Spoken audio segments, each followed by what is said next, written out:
उपचुनाव के नतीजे आपके सामने हैं। प्रधानमंत्री जी आज शायद किसी विवाह में शामिल हों, उनके चेहरे पे आज मुस्कान नहीं होगी, अच्छा नहीं लगता, लेकिन नहीं होगी, अब क्या कर सकते हैं।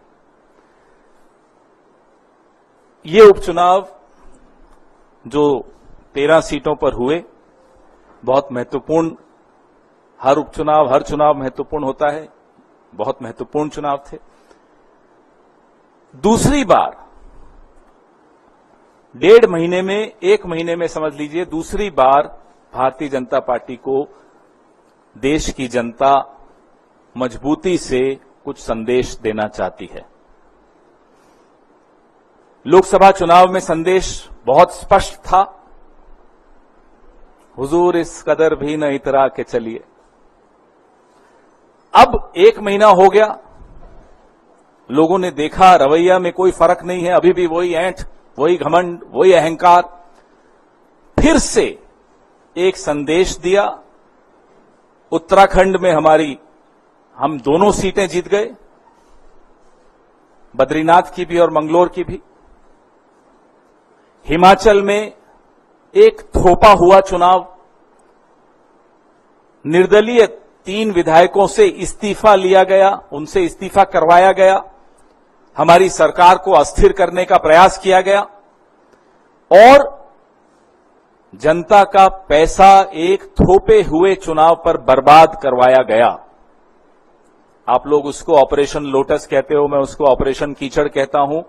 ऑपरेशन वोटर्स सबसे बड़ा होता है, सबसे मजबूत जवाब देता है। हिमाचल में देहरा विधानसभा क्षेत्र में, नालागढ़ में हमें जीत हासिल हुई। हमीरपुर हम हारे हैं, लेकिन ये तीनों सीटें ऐसी हैं जिसमें असेंबली इलेक्शन में, विधानसभा चुनाव में इंडिपेंडेंट्स जीते थे, कांग्रेस नहीं जीती थी। इस बार कांग्रेस ने 3 में से 2 जीत ली। और अगर आप कुल मिलाकर 13 की 13 सीटों का आकलन करेंगे तो भारतीय जनता पार्टी को सिर्फ 2 मिली। अमरवाड़ा पे मैं आता हूं, जो मध्य प्रदेश का विधानसभा क्षेत्र है, जहां इतिहास में शायद पहली बार हुआ होगा कि काउंटिंग करते हुए अधिकारी लंच की ब्रेक लेते हैं, काउंटिंग रोक के।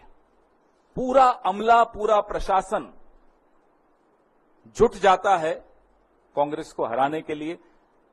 जो व्यक्ति पिछला विधानसभा 25,000 से जीता, भाजपा में जाकर अब बड़ी मुश्किल से जीत पाया है, जनता देख रही है।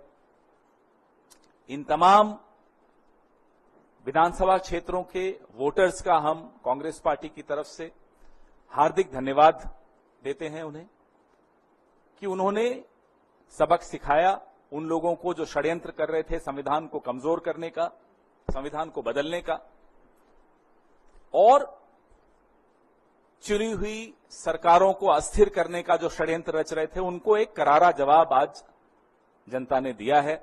सबसे पहले उनका धन्यवाद।